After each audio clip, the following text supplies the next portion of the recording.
బాలయ్య గారితో Koratala Shiva cinema finalise అయిపోయిందని చెప్పేసి ఇండస్ట్రీ వర్గాల్లో ఒక టాక్ వినిపిస్తుంది. ఒక మంచి దమ్మున్న స్క్రిప్ట్ని కొరటాల శివ గారు బాలకృష్ణ గారికి వినిపించారని, ఇక బాలకృష్ణ గారు కూడా ఆ సినిమా స్టోరీ విని ఓకే చెప్పేశారని చెప్పేసి ఇప్పటివరకైతే ఫిలిం నగర్లో ఈ టాక్ అయితే స్ప్రెడ్ అయిపోవడం జరిగింది. సో ఎటువంటి స్క్రిప్ట్తో మరి కొరటాల శివ గారు బాలయ్య గారి దగ్గరికి వచ్చారు, ఎలా చూపించబోతున్నారు బాలయ్య గారిని, మరి ఈ సినిమా ఎప్పుడు స్టార్ట్ అయ్యే అవకాశం ఉంది, ఎప్పుడు రిలీజ్ అయ్యే అవకాశం ఉంది అన్న ఒక చర్చలు కూడా ఇప్పుడు జోరుగా సాగుతున్నాయి. ఇది ఒక ఇంట్రెస్టింగ్ కాంబోగా కూడా టాలీవుడ్ వర్గాల్లో చర్చలు అయితే మొదలైపోయాయి. ఒకసారి ఈ సినిమాకి సంబంధించి మరి ఎటువంటి డీటెయిల్స్ ఉన్నాయో మనం ఒకసారి డిస్కస్ చేద్దాం. సో బాలయ్య గారు వరుస విజయాలు మనం చూసాం.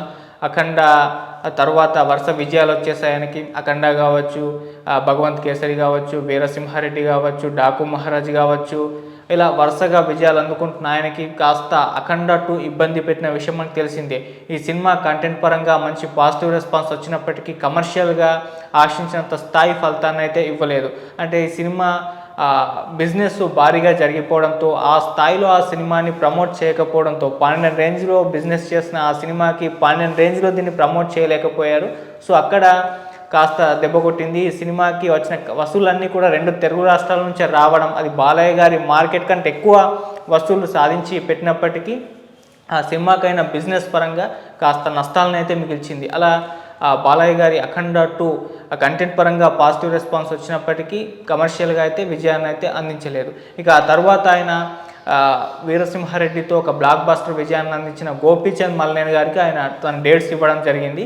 ఆ సినిమా స్క్రిప్ట్ మొదట పీరియాడికల్ డ్రామా అని అన్నారు. ఒక మహారాజా క్యారెక్టర్లో బాలకృష్ణ గారు కనిపించబోతున్నారని చెప్పేసి ఒక లుక్ కూడా రిలీజ్ చేయడం జరిగింది. అందులో డ్యూయల్ రోల్లో బాలకృష్ణ గారు మనకు కనిపిస్తారు, నయనతార గారు హీరోయిన్గా కూడా యాక్ట్ చేస్తున్నారని చెప్పేసి అనౌన్స్ చేస్తారు. అయితే ఆ తర్వాత సినిమా స్క్రిప్ట్ మారిపోయిందని, బడ్జెట్ను వీటన్నిటిని కూడా దృష్టిలో ఉంచుకొని వేరే స్క్రిప్ట్ని మన గోపీచంద్ మల్లేన గారు బాలకృష్ణ గారికి వినిపించారని, ఆ స్క్రిప్ట్తోనే ఇప్పుడు సినిమా షూటింగ్ సాగుతుందని చెప్తున్నారు. అది ముఖ్యంగా ఒక బొంబాయి మాఫియా డాన్గా బాలయ్య గారు కనిపించబోతున్నారని కూడా తెలుస్తుంది. ఇక ఆ సినిమాని వచ్చే సంక్రాంతిలో బరిలో పెట్టాలని చెప్పేసి కూడా ప్రయత్నాలు అయితే చేస్తున్నారు. సో వచ్చే సంక్రాంతికి ఎలాగైనా ఈ సినిమాను ఉంచాలని చెప్పేసి ఆ రకంగా షూటింగ్ షెడ్యూల్ని కూడా వాళ్ళు ప్లాన్ చేసుకుంటున్నట్టుగా చెప్తున్నారు. ఇక ఆ తర్వాత బాలయ్య గారు ఎవరితో సినిమా చేస్తారన్న చర్చ కూడా సాగుతుంది. ఎందుకంటే బాలయ్య గారు దాదాపు ప్రతి సంవత్సరం తన ఒక సినిమానైతే ఉంచుతూ వస్తున్నారు. ఈ గోపీచంద్ మల్లేని గారి సినిమాని కూడా అంటే సంక్రాంతికి వాళ్ళు చెప్తున్నప్పటికీ ఈ ఇయర్లోనే రిలీజ్ చేసే ప్రయత్నాలు కూడా జరుగుతున్నాయి. ఎందుకంటే ప్రతి ఇయర్ బాలయ్య గారు ఒక సినిమా ఉంచుతారు. ఆయన సినిమా షూటింగ్స్ని వేగంగా కంప్లీట్ చేస్తూ వేగంగా రిలీజ్ చేస్తూ ఉంటారు. సో ఆ నేపథ్యంలో మరి ఎప్పుడు వస్తుందో చూడాలి ఆ సినిమా. అలాగే ఆ సినిమా కంప్లీట్ చేసుకున్న తర్వాత బాలయ్య గారు ఆ తర్వాత తదుపరి చిత్రం ఏంటనే చర్చలపైన ఇప్పుడు కొరటాల శివ గారు రంగంలోకి వచ్చారని, కొరటాల శివ గారి పేరు ఇప్పుడు తెరపైకి అయితే రావడం జరిగింది. అటు కొరటాల శివ గారు ఆచార్య ఒక పెద్ద దెబ్బ కొట్టడంతో ఆ తర్వాత జూనియర్ ఎన్టీఆర్ గారితో దేవరా సినిమా తీశారు. ఆ సినిమా కాస్త మిక్స్డ్ రివ్యూస్ వచ్చినప్పటికీ కమర్షియల్గా విజయాన్ని సాధించింది. ఆయన కాస్త ఊపిరి పోసిందని చెప్పుకోవాలి. అయితే ఆడియన్స్లో మాత్రం ఆ సినిమా పట్ల కాస్త మిక్స్డ్ రివ్యూస్, మిక్స్డ్ టాక్ ఉండడం అయితే జరిగింది. అయితే దేవరా సీక్వెల్ అయిన దేవరా 2 ఎప్పుడు ఉంటుంది, అసలు ఉంటుందా ఉండదా అన్న చర్చ కూడా జోరుగా సాగింది. ఎన్టీఆర్ గారు కమిట్మెంట్స్ చూసుకుంటూ వస్తే ప్రశాంత్ నీల్ గారితో ఆయన డ్రాగన్ సినిమా కంప్లీట్ చేసుకుంటూ ఉన్నారు. అది ఇయర్ ఎండింగ్ కల్లా వస్తుందని చెప్తూ ఉన్నారు. మరి చూడాలి ఎప్పుడు వస్తుందో ఆ సినిమా. అలాగే త్రివిక్రమ్ శ్రీనివాసరావు గారికి గాడ్ ఆఫ్ వార్ తో చేస్తున్న, అంటే ఆ టైటిల్తో చేస్తున్న గాడ్ ఆఫ్ వార్ అనే టైటిల్తో చేస్తున్న ఆ సినిమాకి ఆయన డేట్స్ ఇచ్చేసారని చెప్పేసి కూడా తెలుస్తుంది. సో ఆ నేపథ్యంలో అసలు దేవరా 2 ఉండదు అన్న అభిప్రాయాలు కామెంట్స్ అందరి దగ్గర నుంచి కూడా వచ్చాయి. అయితే రీసెంట్గానే దేవరా ప్రొడ్యూసర్స్లో ఒకరైన ప్రొడ్యూసర్ దాన్ని కొట్టేశారు. దేవరా 2 ఉంటుందన్నారు. ఇయర్లోనే మే అనుకుంటాను, మేలో స్టార్ట్ అయ్యే అవకాశాలు ఉన్నాయని చెప్పేసి చెప్పారు. అయితే ఆయన మే అని చెప్పినప్పటికీ ఇప్పటికి కూడా అప్పటి నుంచి షూటింగ్ స్టార్ట్ అయ్యే అవకాశాలు లేవనే చాలామంది దగ్గర నుంచి వస్తున్న అభిప్రాయాలు. ఎందుకంటే డ్రాగన్ సినిమాకి ఇంకా టైం పట్టేలా ఉంది.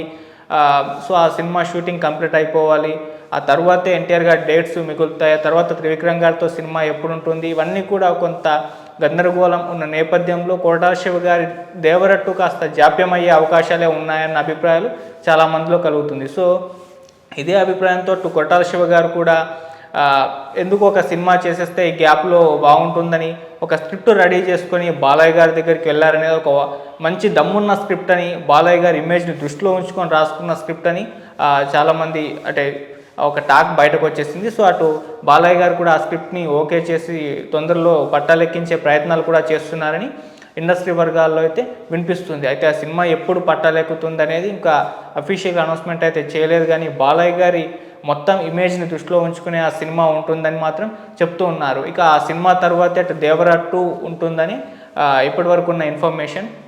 మరి చూడాలి, బాలయ్య గారు గోపీచంద్ మల్లేని గారు సినిమాని కంప్లీట్ చేసుకుని ఆ తర్వాత కొరటాల శివ గారితో సినిమా చేయాల్సి ఉంటుంది. ఒకవేళ ఆ సినిమా కానీ మెటీరియలైజ్ అయితే అటు ఎన్టీఆర్ గారు కూడా ప్రశాంత్ నీల్ గారితో చేస్తున్న డ్రాగన్ సినిమా షూటింగ్ కంప్లీట్ చేసుకుని ఆ తర్వాతే డేట్స్ ఇవ్వాల్సి ఉంటుంది కొరటాల శివ గారికి. మరి ఏ సినిమా ఎప్పుడు ఉంటుంది అనేది ఒక క్లారిటీ అయితే ఇప్పటివరకు అయితే లేదు. సో ఏదేమైనా బాలయ్య గారు అండ్ కొరటాల శివ గారు ఈ సినిమా కనుక మెటీరియలైజ్ అయితే అటు బాలయ్య గారు అఖండ 2 పరాభవం తర్వాత ఒక విజయం కోసం చూస్తున్నారు. అంటే ఆల్రెడీ వరుస విజయాల మధ్య అదొక చిన్న ఇబ్బంది అయితే పెట్టింది.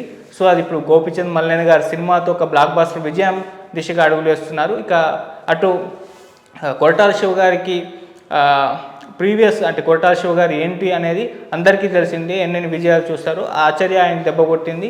దేవరా 2 కూడా ఆయన అనుకున్నంత రేంజ్ అయితే విజయాన్ని అందించలేదు. సో ఆ సినిమా 1000 కోట్ల టార్గెట్తో బరిలోకి దిగింది. 600 కోట్ల వసూలు అయితే సాధించి పెట్టింది. కమర్షియల్గా విజయాన్ని సాధించినప్పటికీ సో మిక్స్డ్ రివ్యూస్ వీటన్నిటి నేపథ్యంలో ఆ సినిమా వాళ్ళు అనుకున్నంత ఆశించినంత స్థాయిలో వెళ్ళలేదు.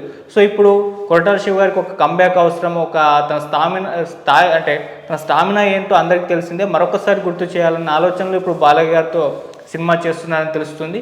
చూడాలి మరి ఈ స్క్రిప్ట్కి సంబంధించి అంటే ఈ సినిమాకి సంబంధించి ఎప్పుడు అఫీషియల్ అనౌన్స్మెంట్ వస్తుందో, నిజంగా మెటీరియలైజ్ అయిందో లేదో తొందరలో ఒక క్లారిటీ వచ్చే అవకాశాలు అయితే కనిపిస్తున్నాయి. ఏదేమైనా ఇలా కాంబో సెట్ అయితే మాత్రం ఒక మంచి ఇంట్రెస్టింగ్ సినిమా అయితే మనం తెరపైన చూసే అవకాశాలు అయితే కనిపిస్తున్నాయి. చూద్దాం ఎప్పుడు ఈ సినిమాకి సంబంధించి ఒక క్లారిటీ వస్తుందో మనం కూడా వెయిట్ చేసి చూడాల్సిన అవసరం అయితే ఉంది. Thank you so much.